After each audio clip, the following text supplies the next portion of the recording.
వ్యవహారంలో బండి సంజయ్ వాంగ్మూలం. సిట్ కోరిక మేరకు అంగీకరించిన కేంద్ర మంత్రి ఇక 1-2 రోజుల్లో తేదీని చెబుతానని చెప్పేసి వెల్లడించిండు. కేంద్ర హోంశాఖ సహాయ మంత్రి బండి సంజయ్కి శుక్రవారం రాత్రి సిట్ అధికారులు ఫోన్ చేశారు.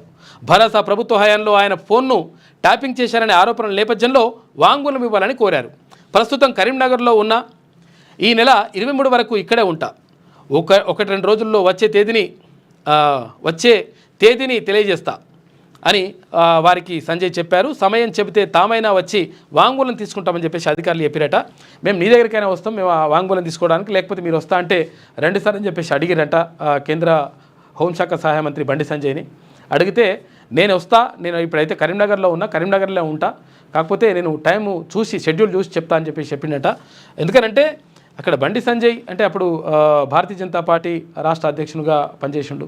అయితే ఇట్లా రకరకాలుగా మొత్తం ప్రతిపక్షాలు చేసిండ్రు కాబట్టి ఆయన ఫోన్ కూడా ట్యాప్ చేసిరట. దానికి సంబంధించి ఆయన వాంగ్మూలం తీసుకోనున్నారు.